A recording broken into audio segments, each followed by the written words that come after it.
Good morning. I was quite surprised when I got the email inviting me to come and speak about at the National Workshop on Christian Unity. I thought maybe they had the wrong email address. And at first I thought, what do I have to say to a group of people who have been working so tirelessly for Christian unity? Because my field, as Father Crossan just said, is primarily Muslim-Catholic relations. I've been working in this area since the mid-'80s, actually. I began when I was already in graduate school. And at that time, of course, it was considered to be a topic that not that many people were concerned with. In fact, many of my professors told me at the time that what I really should study is Buddhism, because everybody was really interested in Buddhism. But something, and I've always given credit to the Holy Spirit for this, something kept pressing me forward to continue to study Islam. And then, of course, I found later on that now Islam has become a major issue. Not only is it important for Christians to understand what is happening in the Muslim world, the Muslim community, but also to have a better understanding of the very long history that Christians and Muslims have today. But as I began to think about what I could say, I realized that there were a number of things that I really did want to say to a group of people working in ecumenical dialogue. And I decided that since I have a limited amount of time, I'm going to talk about two particular aspects today. One is really the urgency of Christian unity in the world today, and particularly how I have found that it has come up, and it comes up quite regularly in Muslim-Catholic dialogue. So I'll say a little bit about that. And then I want to talk more about the importance of learning or providing models for writing or thinking about a shared history. This, of course, has become a very important issue for Muslim-Christian relations, and I think that what is happening in the ecumenical movements is very useful for us.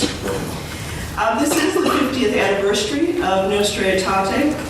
And as a consequence, it's really a time for us to stop and take a step back and ask, what is it that we've accomplished?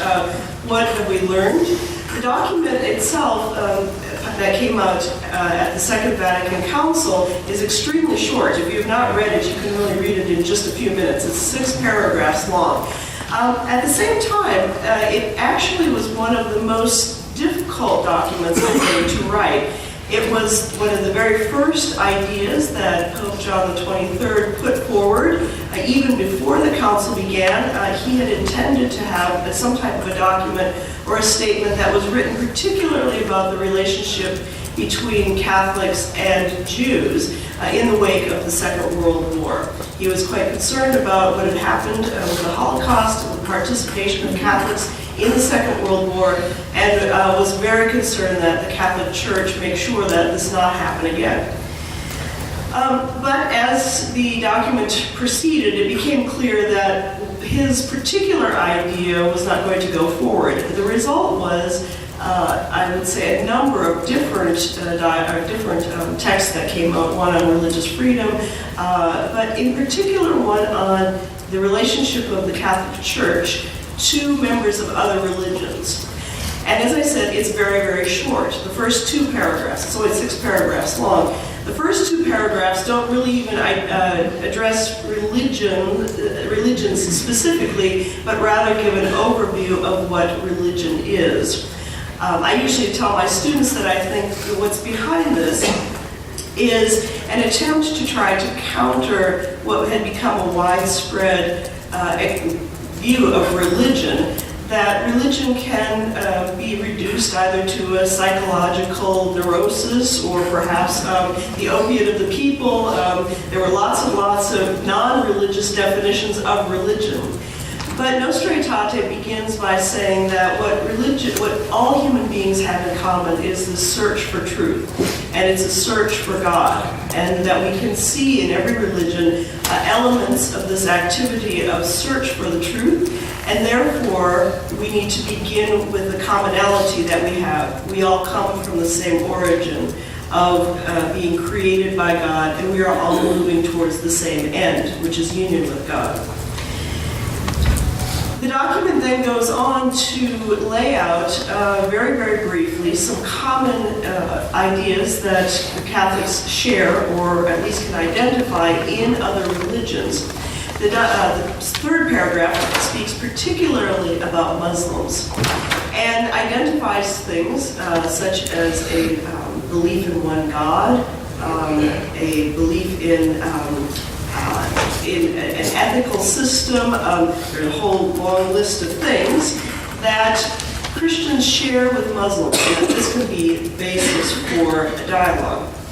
Now, what we find that this did was it helped the Catholic Church to be able to recognize that it's not just those who are in and those who are out. This may seem obvious to us today, but it was a major move forward. And as a consequence, we began to establish dialogue with different religious groups, with different members of different religions, and these dialogues have been more or less successful. The one that I've been most involved with, of course, is with Muslims, and my participation in the last few years has been primarily on the national and international level. I've been thinking quite a bit about what is it in this 50 years, where are we, and what do we need to move forward. One of the biggest problems that we are running into in dialogue with Muslims is the problem of we establish a dialogue between two groups, and progress is made between, let's say, a local community and a local community of Muslims, a local community of Catholics, and it stays there. We may establish good relations with a small group, but it doesn't actually spill over a lot of times into other areas. In fact, we find a lot of times in the international dialogues that sometimes the dialogues are set up almost against each other. All right? And what does that do? What it does is it really prevents us from moving forward in many conversations, for example, on religious liberty and religious freedom. We may find that in a particular area that where an agreement might be made with one church or with one group of religious people, that doesn't necessarily spread out or go to the next group. As I began looking and asking, why is this? One of the things that I discovered was that for many Muslims, the fact of Christian disunity is a clear sign of the lack of truth of Christianity. And that may be for us one of the biggest obstacles. Some of you may or may not know this, but that the Quran itself, already with the Quran, we find statements that the infighting among Christians in the 6th and 7th centuries already was an obstacle to bringing people to the faith. I just want to read a couple of things from the Quran so that you can see exactly what I'm talking about. For example, we find in Surah 2, verse 113, it says this: the Jews say the Christians have nothing true to stand on. And the Christians say the Jews have nothing to stand on, although they both recite the same scripture. And so the polytheists speak the same as their words. But God will judge between them on the day of resurrection concerning over that which they differ. Okay. Now this one speaks specifically about Jews and Christians, but it goes on to talk a little bit more extensively about how the Christians themselves and the Jews themselves within their communities are arguing and fighting, and they can't agree on things. Another example that we find in Surah 3 is this: tell them that God said, "O Jesus, I will take you and raise you to myself and purify you from those who disbelieve, and make those who follow you in submission to God alone superior to those who disbelieve until the day of resurrection." And then you will all return to me, and I will judge between you concerning that on which you all differ. And it goes on to say, and I won't read the whole thing, but it goes on to say that we find that Christians disputing with one another and denouncing each other, which appears then to Muhammad that it is a sign that they don't really know what is true and what is not true. This has led to speculate, some scholars to speculate that part of the origin of Islam was a desire to move towards a much more unified community. That many of the differences, whether they were theological and doctrinal or in practice, that these disputes actually prevented people from effectively evangelizing, from effectively reaching out, and especially effectively bringing in the people that Muhammad is speaking of here, the polytheists. Okay. And so we find that at the very beginning that Islam is focused very much on creating a community of monotheistic belief with very, very little emphasis on kind of external and doctrinal definitions. That we can question whether that is right or correct or whatever. But the result of this was that Muslims at the very beginning and for the first centuries were extremely critical of the divisions that we find in the ancient Near East. For example, we know that at the time of Muhammad, many of you may know, even 100 years later with St. John of Damascus, around the year 750, he writes a very famous text in which he outlines 100 heresies. And he includes Islam as the 101st heresy because he actually identifies Islam as a kind of Christianity. All right? But he argues in this that there are all of these divisions and that it is important for Christians to uphold what is the truth. This, of course, is a positive thing in some ways, but from the outside, it looked as if Christians couldn't agree on anything. Christians didn't really know or understand. They had lost either what was true or through personal desires, manipulation, had either changed the text, had changed the teachings, and were no longer primarily concerned with what God desired, which was unity in the community. We see that this continues for many centuries, and one of the, although it doesn't come up explicitly a lot of times in interreligious dialogue, one of the things that we do find in dialogue with Muslims is that oftentimes Muslims will say, well, you are just one group of many different groups of Christians. There's no unity among Christians, whereas the Muslim community argues that there is unity, there is one ummah, and there are not doctrinal divisions. Now, I'm saying this not in any way to point out, our failings. Well, maybe I am want to point out our failings. But my concern is that I feel oftentimes that people don't think that visible unity really has much effect outside of the church. I feel like when I talk to other Catholics especially, they're not that concerned. A lot of times the average Catholic is not concerned about visible unity. And as I was thinking about what I could say to the people in this room, I want to strongly, strongly affirm your mission. That it is an extremely important thing in the modern world for us to work towards visible unity. It is seen by people outside of the Christian church, and as I said, we see it with Islam quite regularly. Muslims pointing to divisions among Christians as a sign that Christianity is either dying, it is not protected by God, it is not chosen by God, and it causes us sometimes tremendous difficulties when we find churches at odds with each other in various places. I think much of what the ecumenical movement has been able to do to work towards cooperation, especially cooperating in places where there's a great deal of conflict, and Christians are minorities in the Middle East especially, this has gone a long way to help.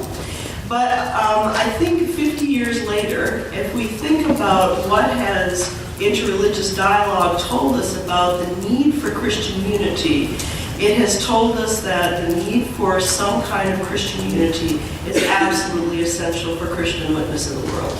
It's absolutely essential.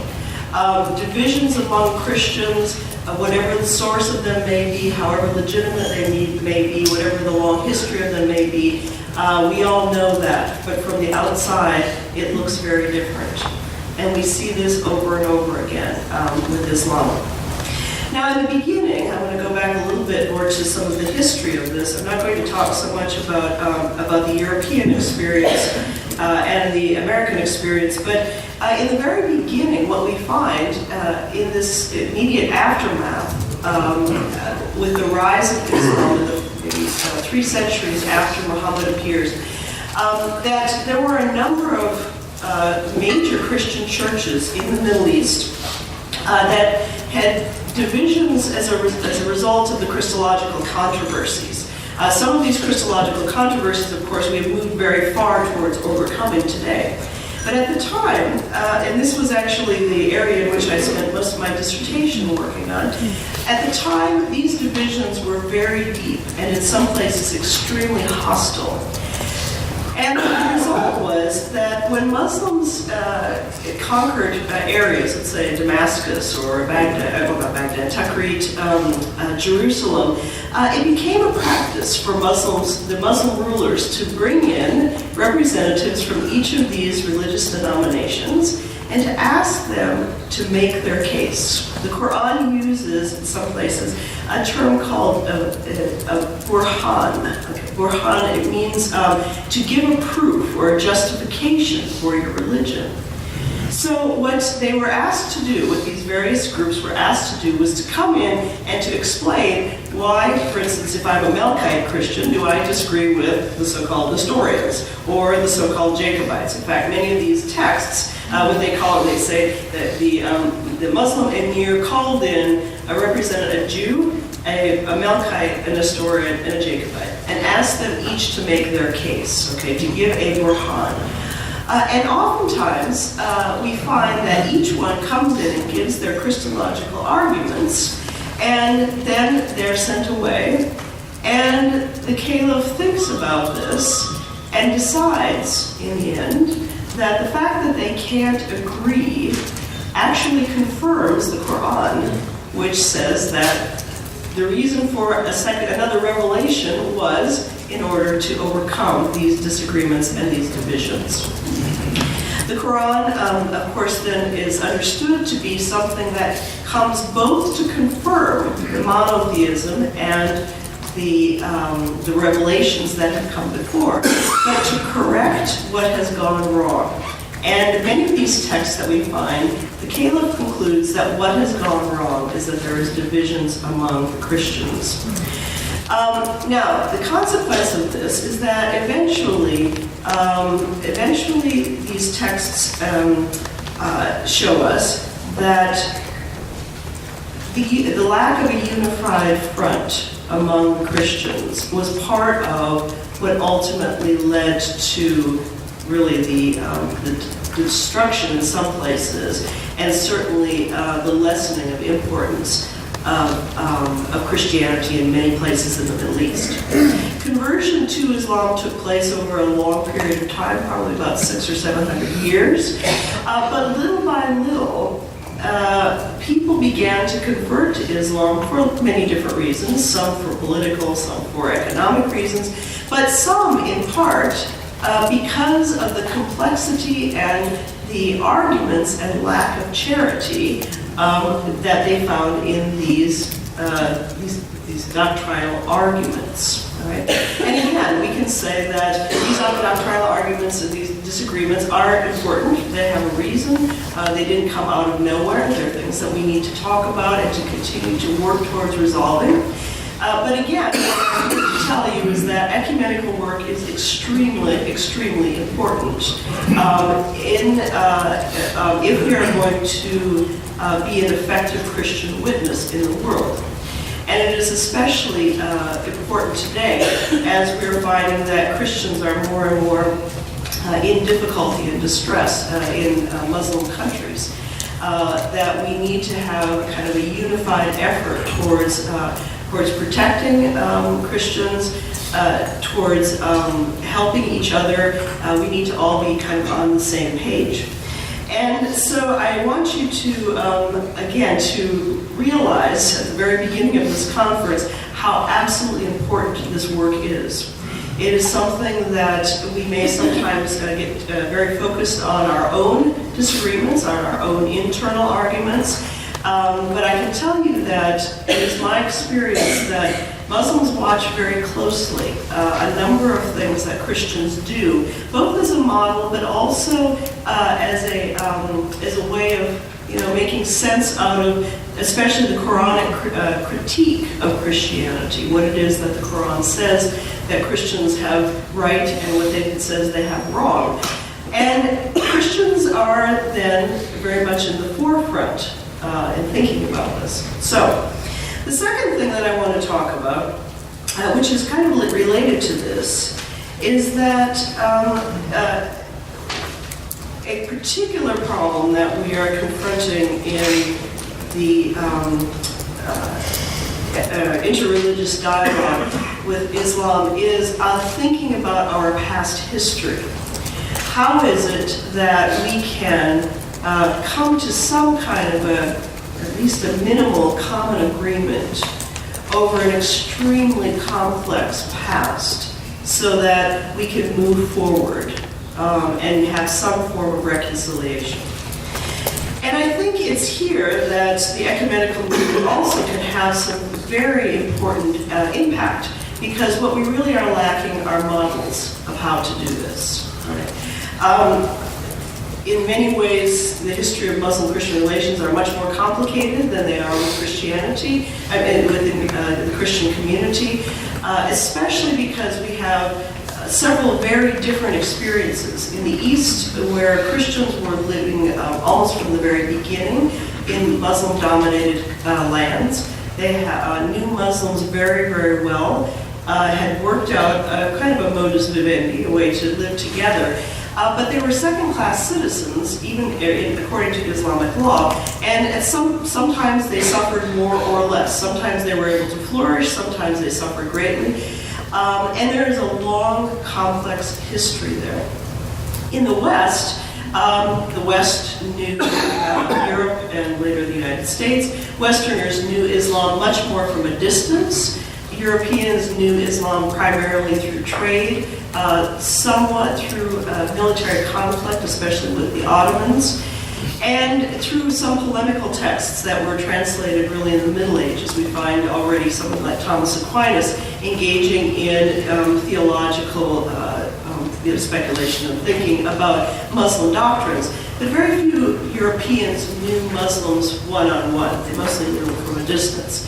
That experience changed, of course, with European colonization, and then, of course, the Europeans were the dominant figure. So we have a very, very complicated problem of thinking about history of Muslim-Christian relations. It's very much a local phenomenon. Depending on where you are, you have a particular history, right? It depends on where you are, which side Muslims and Christians were on. And as a consequence, we find again that oftentimes in dialogue, sometimes we'll be in a dialogue and the Muslims or Christians on either side will say, we're not going to talk about X until you apologize for Y. Okay? I'm sure none of you have ever had that experience, right? Okay. We're not going to talk about X until you apologize for Y. Well, then soon somebody says, well, you need to apologize for Y. Well, why don't you apologize for A, B, and C? And then pretty soon, there's this big back and forth. And it is very, very difficult to figure out how to move forward with this.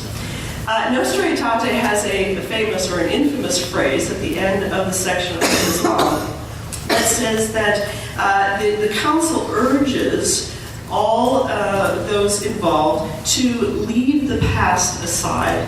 Unfortunately, the English translation of this is not very good, and I'm doing what I can to get it changed. Because actually, the French, the German, and the Italian translations are all much better. It says, in the English, it says to forget the past, but it doesn't mean to forget the past. The actual Latin means to leave the past aside. It has a very biblical foundation.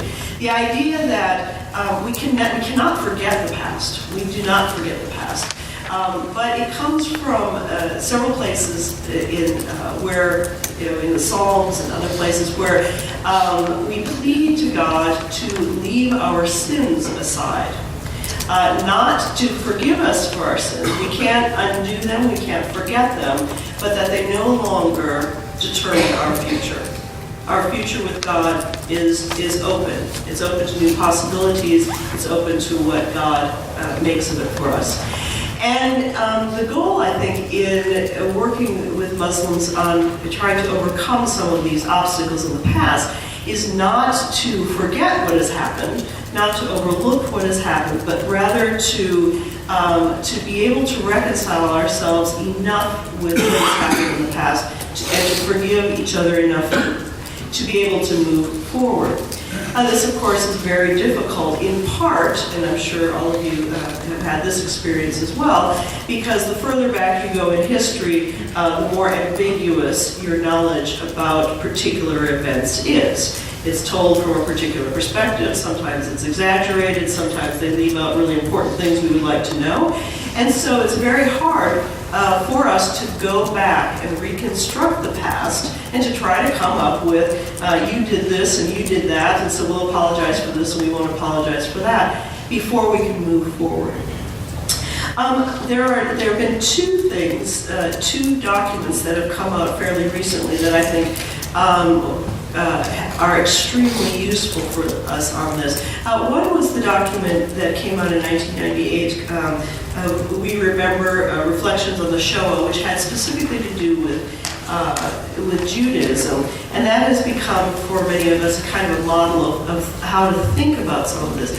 Although it was very much one way. It was the Catholic Church apologizing for things that had happened during the Second World War. But one that I think holds a lot of promise for us is the From Conflict to Communion of the Lutheran Church. Because what we need is to think about ways in which we can get people who have really been at odds with one another, sometimes over important and significant issues. We're not in any way downplaying some of the conflicts or what's happened, but how do we move forward from that? How do we allow it to be the source of ongoing division and conflict, sometimes even violent conflict, or are we able to somehow reconcile ourselves enough? I know, just as I was writing this, I remembered that when the war in Yugoslavia came out, and the old Yugoslavia and the breakdown of that area, many people I talked to were quite mystified as to how people could be so angry about things that happened so long ago. And actually, I mean, these conflicts, and I'm not saying anything you don't know, these things, they form our communities. They form who we are over and against other communities, and they form the way that we think about things. And we are all in a position right now to be able to influence the way the next generations think about these conflicts. To take these conflicts and differences and disagreements very seriously, to confront them head on, and not to downplay them or pretend they didn't happen or that they weren't important, but to say they were important, and now we would like to leave the past aside, to be able to move forward without having these things determine the direction that we will go in the future. The reason I think that that the ecumenical movement has a very particular thing to offer interreligious dialogue here is because I think, first of all, I think the ecumenical movement is much more mature. Ecumenism has been going on for a longer time, than interreligious dialogue. There are many, many things that ecumenists have thought about very carefully and are very well versed in, the dynamics of how these things play out.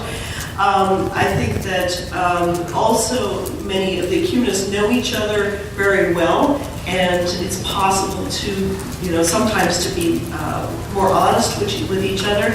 I think, again, the example of the Lutheran and Catholic dialogue is an extremely useful way for us to look at how one might be able to move, as it says, from conflict to communion, something that we can come to some kind of an agreement. Interreligious dialogue, of course, is not concerned primarily, or even at all, with unity. All right, our goal is much more to be able to deepen our understanding of one another. We are not in any way looking to create a third religion we can all agree on, although sometimes we're accused of that. But actually, that is exactly the opposite of what we are trying to do. What we are really trying to do, of course, is to both have face-to-face conversation, to be able to learn more about each other, to overcome stereotypes, to really to try to understand what we do have in common and what we don't have in common, what we disagree on, what makes us members of different religions, and why do we continue to be Christian or to be Muslim or to be Buddhist? What is it that causes us to continue in that? At the same time, we all know that in the modern world, with globalization, that it is impossible for us to live in our own little world. It may have been possible 50 years, 100 years ago, to live in one's own village, which was, monolithic in its religion, to ignore everybody outside, and not to take very seriously or even care that other people believe in other things. Today, every community is mixed. Every community has immigrants, has contacts, whether it's through trade or through marriage. More and more we find, interreligious marriage, etc. Lots and lots of ways that people come into contact with members of other religions, closely and more distantly. And the significance and the importance of being able to work side by side towards common goals. To be able to cooperate in times of crisis, to be able to work towards the common good, to have some kind of an agreement on what the common good might be. I mentioned a little bit ago that a major issue for interreligious dialogue, particularly with Islam, is the question of religious liberty. This is a number one issue that the Vatican is concerned with. How to maintain religious liberty of minorities, no matter who those minorities are, worldwide. And that requires a very good and deep understanding of who our dialogue partners are. What is it we can agree on? What is it that we don't agree on? What is it we can compromise on in order to create communities and societies where we can all live together in peace and harmony, and everyone can be protected by the law and have rights for worship and conversion, etc., etc.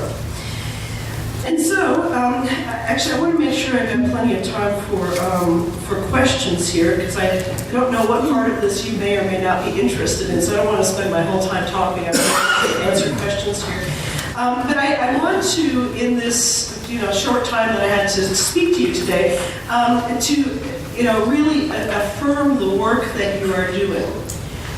It is extremely important for a unity of Christian witness, whatever that means, of love and charity, that when people look at the Christian community worldwide, what they see is us living out God's commands. And this love and care for all of humanity, not divisions, not arguing, not fighting. And I think the ecumenical movement is at the forefront of making this happen. I know sometimes it can seem to be a little discouraging, but at the same time, it is absolutely critical in the modern world that these divisions that have plagued us for so long, that we come to some level of reconciliation, not just for ourselves, but also for the witness that it gives in the world. Secondly, then, that the way that we do that, the way that we are able to overcome these divisions, and the way that we can do this in an honest way, that we can recognize our fault in it, and the ways in which we've been hurt, the ways in which our own communities have suffered, and to be able to forgive those who have hurt us, I think is really an extremely important model. It's hard to be able to do that today. It's hard to be able to do it with millions of people. It's hard to be able to overcome many of these divisions in the past. But if we're going to be able to leave the past aside, as Nostra Aetate asks us to do, we are going to have to begin thinking about more deeply how we can live, in charity with one another, work for forgiveness, work for reconciliation. And if we can do that, I think this will be a tremendous move forward, not just for Christians as a community, but also for what we can do worldwide. So with that, I'm going to stop here. I need a drink of water. And I'm more than happy to answer any questions that you have about anything that I just said.